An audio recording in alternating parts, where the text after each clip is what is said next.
Sahabat Shalom, Bapak Yahweh memberkati saudara sekalian. Pada pagi ini kita akan bersama-sama merenungkan firman Tuhan. Dan pagi ini kami beri tema 5 pertanyaan penting. Saudara yang terkasih, pada saat kita berdoa, seringkali kita berkata, Tuhan, tolong jawab permohonan doa saya. Dan itu masih wajar, saudara-saudara. Dan tiap-tiap hari kita menanti jawaban doa dari Tuhan. Namun kadangkala kita merasa seolah-olah doa kita itu hanya mentok sampai di plafon saja. Seolah-olah Tuhan itu tidak mendengar. Bahkan seolah-olah Tuhan itu tidak peduli dengan kita. Padahal kita tentu tahu ada firman yang mengatakan jikalau sehelai rambut kita lepas pun itu sudah sepengetahuan Tuhan. Yang artinya Tuhan itu Maha Tahu. Tetapi kadangkala memang pertanyaan, kenapa permohonan saya kok belum terjawab? Itu sebuah pertanyaan yang seperti pernah diucapkan oleh Daud di dalam kitab Tehillim atau Mazmur pasal 22 ayat 2 sampai 3. Daud berkata demikian, Elohimku, Elohimku, mengapa engkau meninggalkan aku? Jauh dari keselamatanku dan dari ucapan rintihanku. Ya Elohimku, aku berseru pada waktu siang, tetapi engkau tidak menjawab. Dan pada waktu malam, tetapi tidak ada ketenangan bagiku. Nah, ini adalah pertanyaan yang juga sering kita tanyakan kepada Tuhan. Kenapa ya Tuhan, saya sudah berdoa sekian lama, seolah-olah Tuhan itu tidak mendengar. Saya sudah berseru seolah-olah Tuhan itu tutup mata. Tapi yang jelas Bapak Ibu, segala apa yang kita doakan, segala apa yang kita lakukan, Bapa Yahweh itu tahu tentang diri kita. Ini yang harus kita pahami terlebih dahulu. Perkara seolah-olah jawaban itu tidak kunjung datang, itu pasti ada sesuatu yang Tuhan ingin kita ikutin polanya Dia. Memang siapa orang yang tidak menghendaki doa hari ini dijawab. Tetapi terkadang Tuhan berkata, nanti dulu nak, tunggu sabar, pasti kamu akan meraih apa yang kamu inginkan. Yang jelas kalau kita saja saudara-saudara punya anak, tentu saja kalau anak kita menghadapi kesulitan, kita ingin sekali memberikan pertolongan. Terlebih lagi Bapa Yahweh yang sangat mengasihi kita. Oleh karena itu percayalah, segala permohonan apapun ada waktunya. Sekarang yang menjadi pertanyaan, bagaimana jikalau sekarang kita balik? Bukan kita yang bertanya kepada Tuhan, tetapi sebaliknya Tuhanlah yang bertanya kepada kita. Apakah benar kita bisa menjawabnya? Nah, di sini ada 5 pertanyaan penting yang Tuhan pertanyakan kepada kita. Saudara yang terkasih, 5 pertanyaan ini adalah pertanyaan setelah Yesua bangkit. Artinya, pertanyaan-pertanyaan ini masih relevan untuk Tuhan tanyakan kepada kita. Kita akan lihat yang pertama, siapa yang kamu cari? Di dalam kitab Yohanan pasal 20 ayat 15 dikatakan demikian. Yeshua berkata kepadanya, "Hai wanita, mengapa engkau menangis? Engkau itu mencari siapa?" Perhatikan kata engkau itu mencari siapa. Karena mengira bahwa dia adalah tukang kebun. Dia berkata kepadanya, "Tuhan, jika engkau telah membawa dia, katakanlah kepadaku di manakah engkau telah meletakkan dia, maka aku akan mengambil dia." Bapak Ibu yang terkasih, pertanyaan ini adalah, ini suaranya kok agak kecil ya. Pertanyaan ini adalah pertanyaan ketika Yeshua itu sudah bangkit. Dan pada saat murid-muridnya, khususnya perempuan-perempuan gerombolan Maria yang datang, mereka bingung, saudara. Karena kuburnya sudah terbuka. Lalu di situ ada satu sosok yang bertanya, "Siapa yang engkau cari?" Memang kita tahu bahwa waktu Yeshua bangkit dari kematian, itu suasana jadi tambah heboh, saudara-saudara. Karena kita tentu tahu ulah dari ahli Taurat dan orang Farisi. Ketika para penjaga itu datang kepada ahli Taurat dan berkata bahwa Yeshua itu bangkit, maka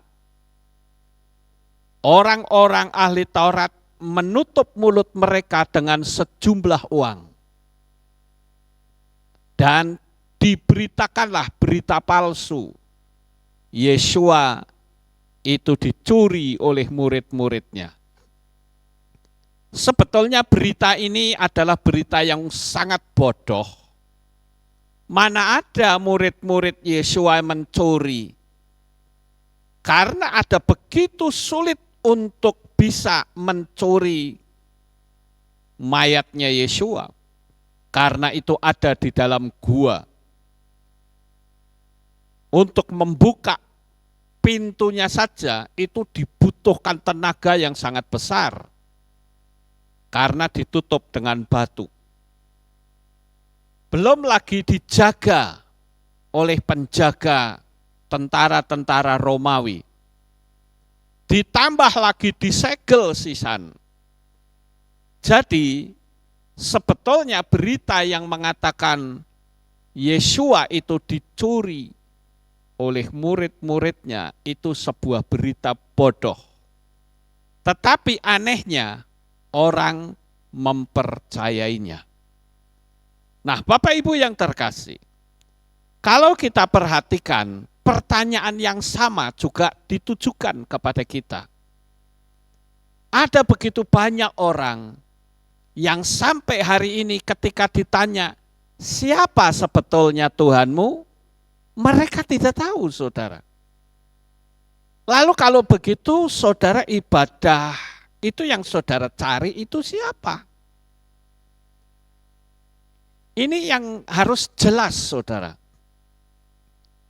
Kalau kita mengikut suatu kepercayaan tetapi kita enggak jelas, itu sangat berbahaya sekali. Pernah ada orang yang ngotot, yang mengatakan bahwa yang betul itu adalah Yesus, katanya. Saya bertanya, oke, Yesus ya. Nah, sekarang saya mau tanya, bapak ibunya Yesus itu orang mana? Orang Israel atau orang Romawi? Menurut saudara, Israel atau Romawi? Orang Israel. Pertanyaannya, mungkinkah suami istri orang Israel punya anak namanya nama Romawi, nama Yunani? Mungkin enggak kira-kira? Kan tidak mungkin. Tetapi orang tidak sadar di situ, saudara. Ada banyak sekali kepincangan-kepincangan yang harus kita luruskan. Makanya pertanyaan, siapakah yang kamu cari, itu masih relevan sampai hari ini. Dan saya memberitahu, engkau ada di Kehilat ini, dan saudara mengikuti streaming dari kami, itu adalah pilihan yang tepat. Karena engkau menemukan siapa sosok yang saudara cari. Tidak lain adalah Yeshua HaMashiach, Guru Agung kita, Guru besar kita yang sangat ajaib. Nah, Bapak Ibu yang terkasih, jikalau pertanyaan ini diajukan kepada kita, maka kita bisa menjawab dengan tepat. Karena siapa yang kita cari, kita akan menemukan sosoknya yang tentu saja sosok itu adalah pemilik Shamayim. Jadi jelas kita tidak akan nyasar kemana-mana, saudara. Karena kita mencari yang tepat. Contoh misalnya kalau saya pengen pergi ke Israel, ya tentu saja kalau yang saya cari itu presidennya Israel, saya nggak akan nyasar, saudara. Tapi kalau saya nyarinya adalah orang yang cuma punya pengetahuan Israel, pergi sana pun belum pernah, pasti akan kesasar. Sama seperti sosok yang kita ikuti, yaitu Yeshua HaMashiach. Dia adalah pemilik Shamayim. Yang kalau kita ikutin dia, maka kita sudah dipastikan tidak akan nyasar. Jadi bersyukurlah kalau kita bisa ngerti tentang nama Tuhan kita. Jadi sangat jelas sekali saudara-saudara, kalau kita mencari sosok manusia, mungkin kita kecewa. Saya ambil contoh diri saya sendiri. Pada waktu saya masih baru bertobat, saya melihat ada seorang pendeta yang khotbahnya itu bagus sekali, saudara. Kalau dia yang khotbah, orang pasti nggak akan ada yang ngantuk. Tetapi dengan berjalannya waktu, Tuhan izinkan saya berkhotbah di gerejanya yang besar. Jumlahnya ribuan jemaatnya. Nah, pada suatu hari saat saya khotbah di tempat gerejanya, saya menyampaikan sebuah kalimat berkata begini, mari saudara kita berkati Israel. Karena firman Tuhan katakan siapa yang memberkati Israel, dia akan diberkati. Tetapi siapa yang mengutuk Israel, dia akan terkena kutuk. Dan apa yang terjadi saudara? Pada saat ibadah pertama selesai, saya turun dan Pak Pendeta itu menghampiri saya katakan, kalau di gereja ini jangan bicara memberkati Israel. Loh kenapa? Bahaya. Karena kita nggak punya hubungan diplomatik katanya. Astaga, saya bilang, apa sih yang ditakutkan saudara? Kitab suci mengatakan kita harus memberkati Israel. Amin. Nggak urusan mau ada hubungan diplomatik atau tidak, buat saya nggak urusan. Firman Tuhan ngomong apa, kita harus lakukan. Amin. Ya. Nah waktu itu saya jujur kecewa saudara. Aduh ini Pak Pendeta yang saya kagumi, khotbahnya bagus, tapi sayang nyalinya kecil saudara. Terlebih lagi ketika saya mulai berbicara tentang nama Yahweh, nggak mau kenal sama saya. Kecewa yang kedua kalinya, tapi saya menyadari, ya itulah manusia, cari amannya. Tetapi Kalau kita mencari siapa yang kita cari dengan tepat, kita tidak akan pernah kecewa. Dan pilihan kita kepada Yeshua HaMasyiah, saya katakan engkau tidak akan pernah kecewa. Karena Yeshua tidak pernah mengecewakan kita. Itu adalah pertanyaan yang pertama, saudara-saudara. Jadi kalau kita bicara tentang sosok siapa yang kita cari, maka kita sudah menemukan sosok yang kita cari itu. Sekarang yang kedua. Apa yang kamu percakapkan? Pertanyaan ini tentu Tuhan pertanyakan kepada kita. Apa yang kamu percakapkan? Di dalam kitab Lukas 24 ayat 17, dan dia berkata kepada mereka, perkataan-perkataan apa yang sedang kamu percakapkan seorang terhadap yang lain selagi berjalan dan kamu menjadi muram? Nah, ini adalah pembicaraan tentang Yeshua yang sedang dibicarakan oleh murid-muridnya saat pergi menuju ke Emmaus. Murid-murid pada waktu itu merasa kecewa. Kenapa guru kita kok dengan mudah dibunuh? Karena mereka salah konsep, salah berpikir. Mereka berpikir bahwa Yeshua itu yang akan mengusir penjajah Romawi. Dialah yang akan menjadi Raja Israel. Itu gaya berpikir murid-murid. Dia tidak tahu bahwa Yeshua datang itu akan mendirikan kerajaannya di muka bumi ini. Bukan kerajaan duniawi, tetapi kerajaan yang menyelamatkan manusia. Dan dua murid itu berjalan menuju ke Emmaus. Tentu dia kecewa, kenapa guru kita kok mati? Dan ternyata, saudara-saudara, Yeshua menampakkan diri bahkan jalan bersama dengan mereka. Tapi mata mereka seperti ada selubung, ada yang menutupi. Sehingga mereka berdua tidak sadar bahwa perjalanannya itu disertai oleh Yeshua. Mereka bercakap-cakap tapi sayang, percakapan mereka itu mengecewakan Tuhan. Nah, kalau saya lihat dari kasus ini, kita harus menyadari Bapak Ibu, bahwa perjalanan hidup kita itu sama seperti murid-murid yang sedang berjalan menuju ke Emmaus. Dia tidak sendirian, tetapi ada Yeshua yang menyertai mereka. Dan perjalanan hidup kita pun Tuhan menyertai kita. Amin.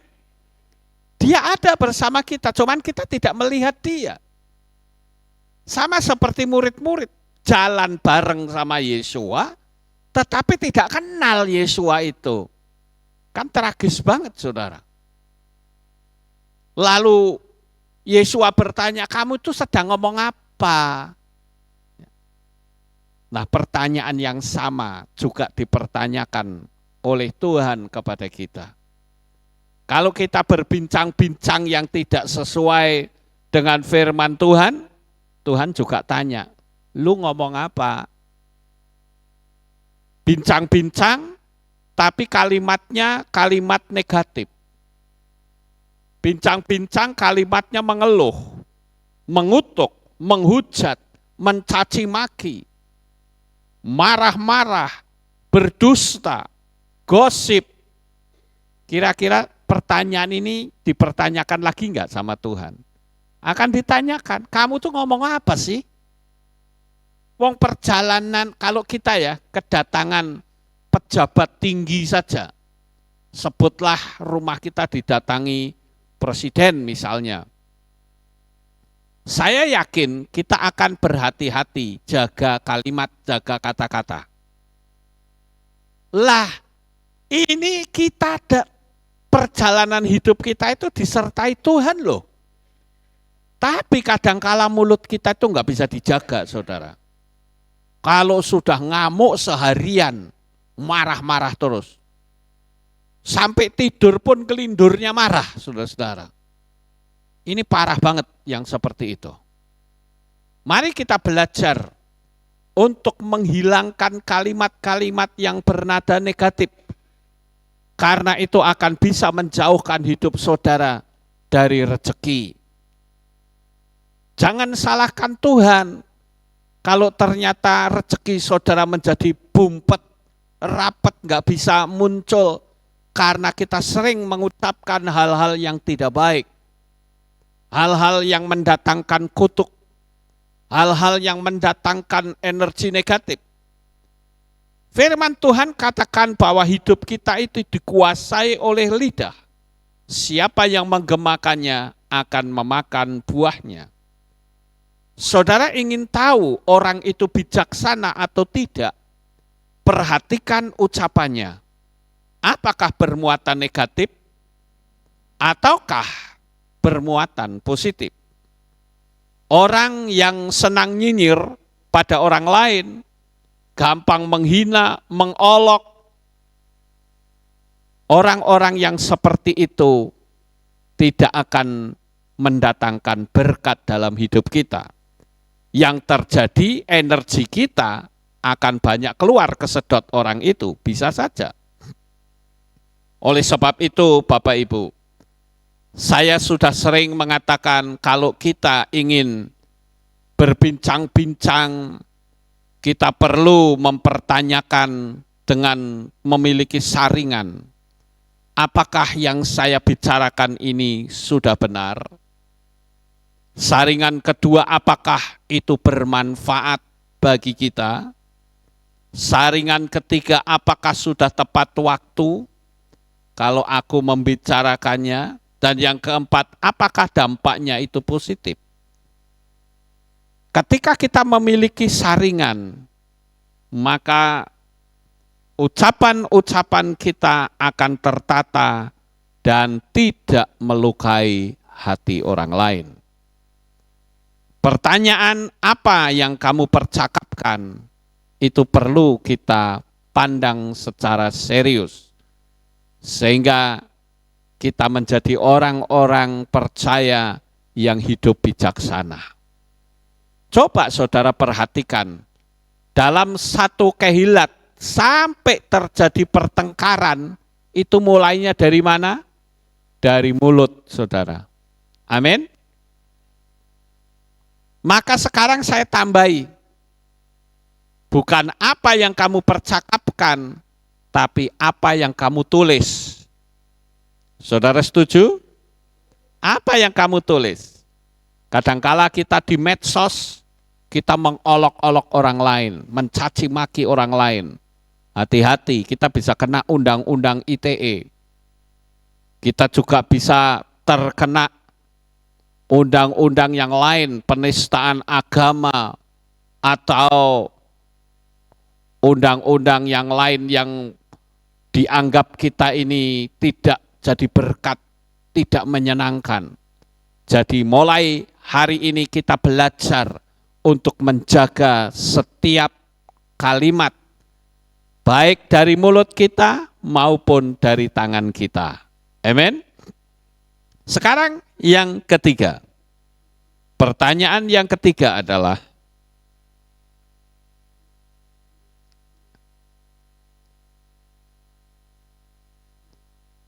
coba ini kok nggak jalan. Next, berikutnya.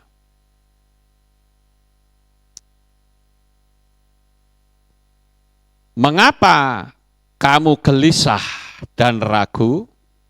Ini saya bacakan dalam Lukas 24 ayat 38. Dan dia berkata kepada mereka, mengapa kamu digelisahkan dan apa sebabnya timbul keraguan-raguan dalam hatimu? Nah, Yesua datang menghampiri murid-muridnya. Mereka ragu dan tidak yakin. Kegelisahan adalah ibarat kapal yang diombang-ambingkan angin, tidak pernah mencapai tujuan yang jelas. Bagaimana mujizat bisa terjadi kalau hati kita dikuasai oleh keraguan? Saudara punya misi, visi, dan impian. Percayalah, jangan ragu. Visi, misi, dan impian saudara itu pasti terwujud. Tinggal ucapkan saja dengan mantap. Aku adalah manusia yang dilahirkan untuk menjadi pemenang. Itu contoh. Hari-hariku selalu diwarnai dengan kebahagiaan, sukacita, dan damai sejahtera. Itu juga ucapan yang membuat hati kita tidak gelisah dan ragu. Kita juga bisa berkata, aku bangga menjadi milik Bapa Yahweh, Sang Pencipta alam jagat raya ini. Hidupku selalu diwarnai dengan mujizat. Keuanganku berlimpah. Aku adalah magnet uang. Bisa nggak kita ngomong begitu? Nah, kalau saudara bisa lakukan itu, lakukan di Roma. Aku ada dalam tangan kasih Bapa Yahweh yang Maha Kuasa. Aku memiliki banyak sahabat yang selalu membuatku ceria. Aku memiliki energi, semangat yang selalu baru setiap hari. Nah, ini juga yang bisa membuat kita mantap, tidak gelisah dan ragu. Hari ini hidupku berubah, selalu optimis, sehat dan penuh semangat oleh kekuatan Bapa Yahweh yang tanpa batas. Percayakah saudara akan pertolongan Tuhan? Sekali-kali Dia tidak akan meninggalkan engkau sendirian. Kita lanjut yang berikutnya, pertanyaan yang keempat. Tidakkah kamu mempunyai lauk? Ini juga pertanyaan Yesua setelah Dia bangkit. Di dalam kitab Yohanan pasal 21 ayat 5. Lalu Yesua berkata kepada mereka, hai anak-anak, tidakkah kamu mempunyai lauk satu pun? Mereka menjawab kepadanya, tidak. Bapak Ibu Saudara yang terkasih, kalau kita lihat dari pertanyaan ini, sebetulnya adalah murid-murid Yesua yang mulai kehilangan kepercayaan. Mereka mulai kembali kepada profesi mereka masing-masing. Yang tadinya penjala ikan, Yesua jadikan penjala manusia. Tetapi ketika Yesua mati, mereka kecewa. Mereka kembali kepada kehidupan yang lama, jadi penjala ikan lagi.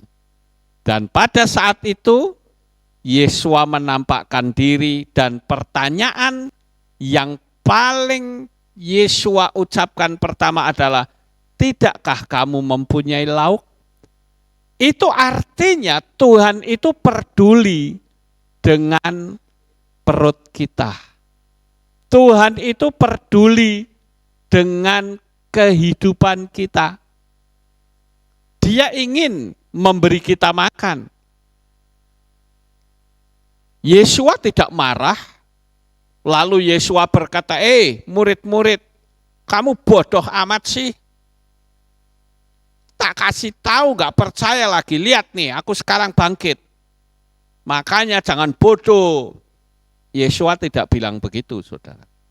Dia hanya menunjukkan keeksistensiannya, bahwa dia tidak bisa dibunuh, tidak bisa mati, saudara.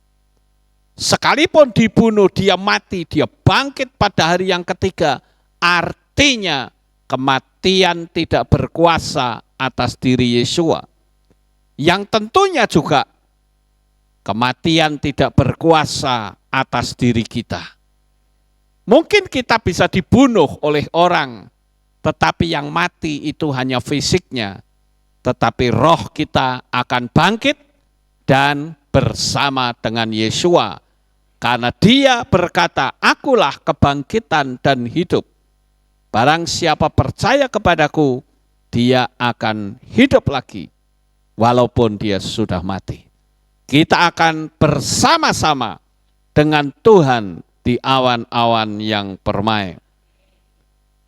Artinya pertanyaan ini, Tuhan itu peduli dengan kebutuhan pokok kita semua. Dia mau mencukupi kebutuhan kita dengan penuh melimpah. Saudara pernah enggak lihat ada burung yang tiba-tiba jatuh dan perutnya ternyata kosong? Enggak pernah, saudara. Artinya burung-burung di udara saja diberi makan oleh Bapa. Apalagi kita manusia. Jadi saya katakan, jangan pernah kita ragu akan pemeliharaan Bapa Yahweh. Dia punya jutaan cara untuk tolongin kita. Yang penting Tuhan ingin kita menyenangkan hatinya. Tuhan ingin kita setia beribadah kepadanya. Tentu saja kalau kita setia, Dia adalah setia. Pemeliharaan Tuhan itu sangat nyata. Jangan kita melihat kondisi zaman. Dia tidak peduli denganmu, apakah engkau begini dan begitu. Yang jelas, yang ada di dalam pemandangan mata Tuhan, saudara adalah orang-orang yang amat dicintainya. Ini yang harus saudara perhatikan dengan baik. Sekarang pertanyaan yang terakhir.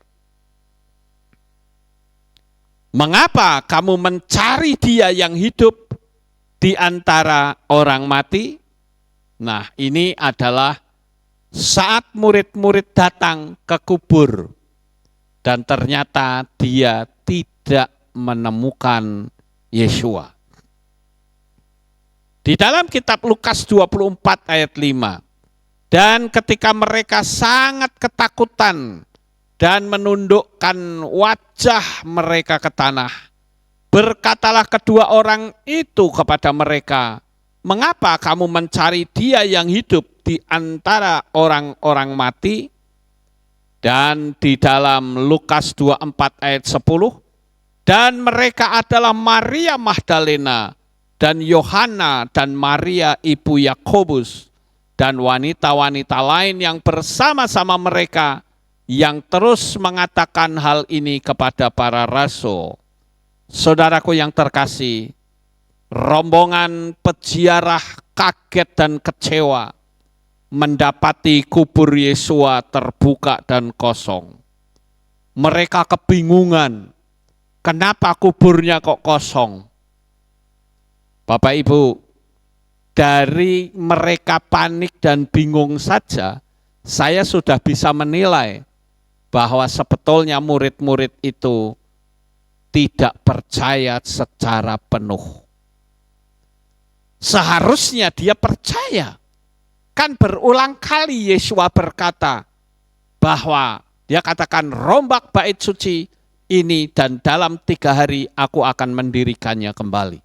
Itu Yesua sedang berbicara tentang dirinya. Ahli Taurat dan orang Farisi malah ngerti, saudara. Tetapi sayangnya yang ngerti malah tidak mau bicara. Ini kan cilaka banget, saudara. Harusnya ahli Taurat dan orang Farisi begitu mendengar Yesua bangkit, mereka harusnya percaya. Tetapi justru mereka tidak mau memberitakan berita dahsyat yang ditakuti oleh dunia setan. Kita bersyukur loh saudara, kita mengikut Bapa Yahweh di dalam Adonai Yeshua HaMashiach. Karena Tuhan kita itu adalah Tuhan yang hidup, bukan Tuhan yang mati, yang ngurek masuk ke tanah nggak pernah bangkit. Tetapi Yeshua dia dibunuh, dia bangkit pada hari yang ketiga, yang artinya tidak bisa mati. Hari ini mungkin ada di antara saudara yang berkata, Tuhan, kenapa ekonomiku sepertinya mati? Apapun yang aku lakukan dan kerjakan, seolah-olah menghadapi jalan buntu. Saya katakan, jangan pernah berpikir seperti itu.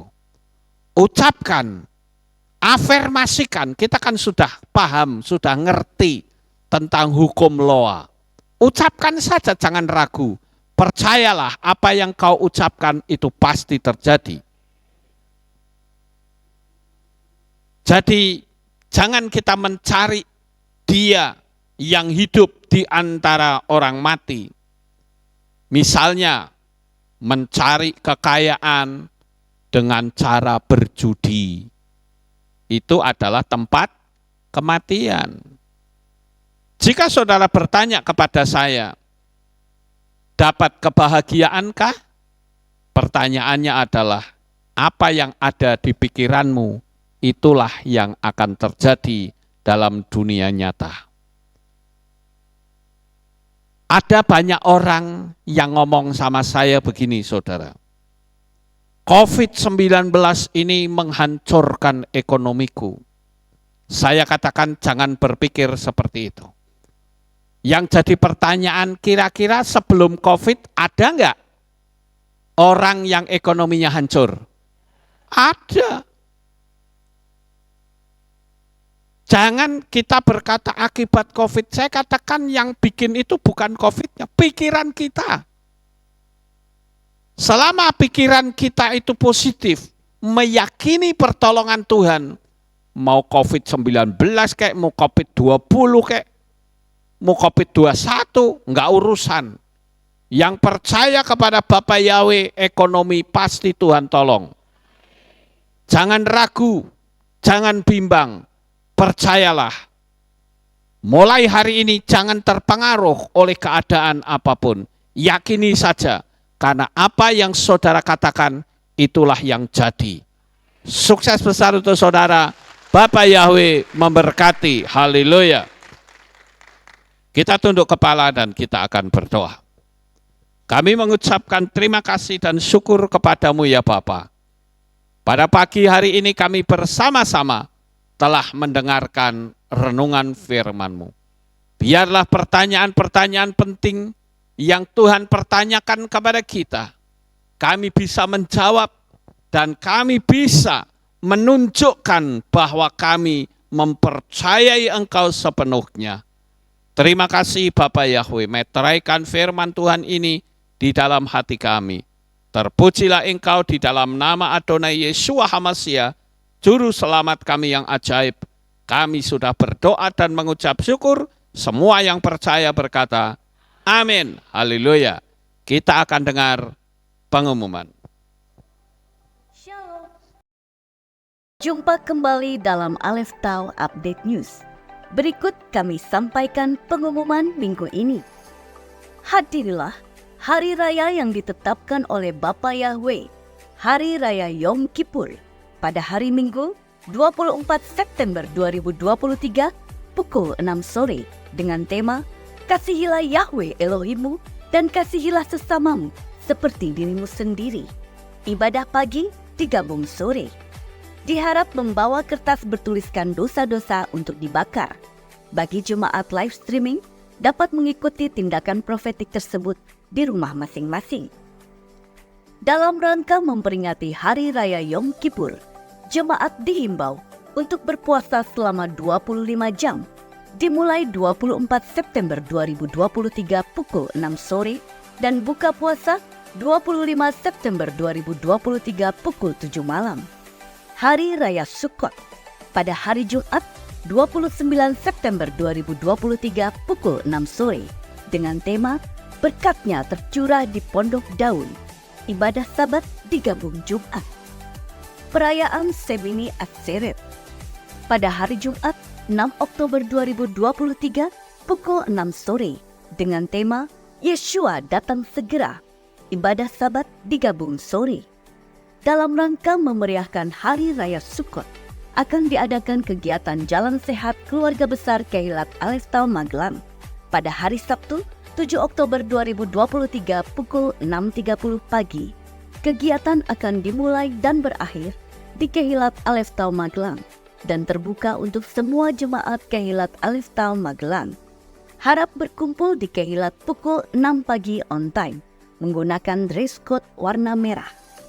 Bagi Bapak, Ibu, Saudara yang ingin berpartisipasi untuk door prize dapat menghubungi Bapak Theo di nomor 0812 5940 7799. Perayaan Simkat Torah dilaksanakan pada hari Minggu 8 Oktober 2023 pukul 5 sore dengan tema Torah adalah kehidupanku. Ibadah pagi digabung sore. Bagi Bapak, Ibu, Saudara yang akan mengikuti tur Israel, berkas pendaftaran dan penyerahan paspor ditunggu paling lambat pada hari Selasa 31 Oktober 2023. Untuk info lebih lanjut, dapat menghubungi Bapak James di nomor 0812 2979 6778. Demikian pengumuman minggu ini. Sukses besar bagi saudara, Bapak Yahweh memberkati. Ya itulah pengumumannya. Sekali lagi saya akan tegaskan bahwa untuk perayaan Hari Raya Yom Kippur itu besok sore. Bukan pagi ya Bapak Ibu, karena pagi tidak ada ibadah. Kemudian saya perlu kasih pemahaman untuk nulis tulisan ya. Kan kita biasa ada ritual pembakaran catatan dosa. Nah, saudara itu tulis. Ya. Di situ dikatakan ditulis tapi dengan perasaan ya. Bapak Yahweh, saya sudah melakukan kesalahan ini. Saya sangat membenci dosa ini. Saudara tulis nanti sampai di sini pada waktu ada acara pembakaran dosa-dosa, itu saudara bisa diremas, dibuang ke drum ya dengan perasaan muak dengan dosa itu. Itu tindakan profetik, saudara. Baru setelah itu dibakar. Dan tidak usah dikasih nama, saudara. Saya juga memberitahu agar kalau ada yang belum terbakar, jangan dibaca. Karena itu berbahaya, bisa transfer spirit. Sampai di sini paham? Ya, begitu juga dengan saudara yang ada di rumah, silahkan lakukan hal yang sama. Saudara bisa bakar sendiri-sendiri. Baik, Bapak Ibu, tidak ada pengumuman lain, kita akan akhiri kebaktian kita. Mari kita bangkit berdiri, kita tutup dalam doa. Terima kasih Bapak Yahweh, selesai sudah ibadah kami. Dari awal pertengahan sampai pada akhirnya. Sebentar lagi anak-anak-Mu akan pulang ke rumah mereka masing-masing, jaga lindungi peliharakan mereka sampai di rumah dengan selamat. Pertemukan kembali esok sore untuk kami bersama-sama merayakan Hari Raya Yom Kippur. Tuhan, Engkau akan selalu memberikan kekuatan, damai sejahtera, sehingga kami diberikan kemampuan untuk bisa bersama-sama beribadah di tempat ini. Terpujilah Engkau Bapa Yahweh, di dalam nama Adonai Yeshua HaMashiach, kami sudah berdoa. Mari kita angkat tangan kita, dan kita akan menerima berkat Kohanim. Haleluya. Yevarechecha Yahweh wa yishmerecha.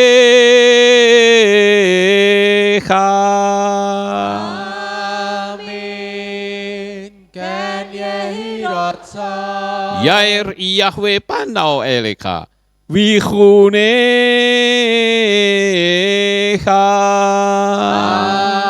Amin. Ken yehi rotsa. Yesa Yahweh panau eleka wa yashem lecha shalom. Amin. Ken yehi rotsa. hirotsa. Baruk atapair ufaruk atabasareh. Engkau akan diberkati di kota dan kau akan diberkati di ladang. Amin. Baruk peripitne ka ufri atmat ka ufri fahemte ka syekar ala peka westerotoneka.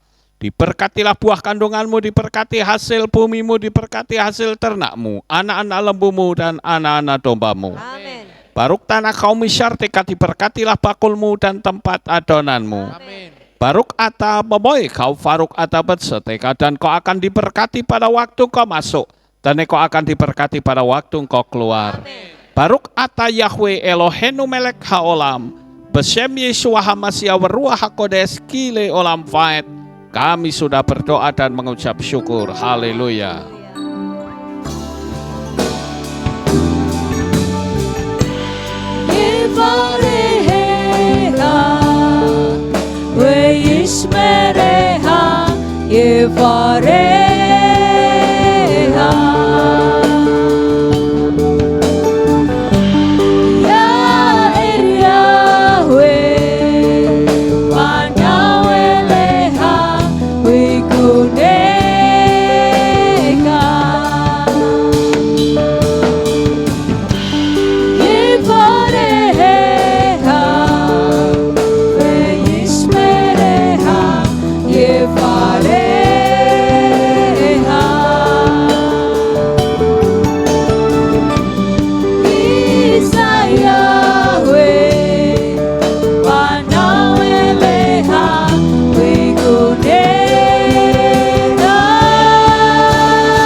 Shabbat Shalom, selamat pulang Bapak Yahweh memberkati kita semuanya. Amin.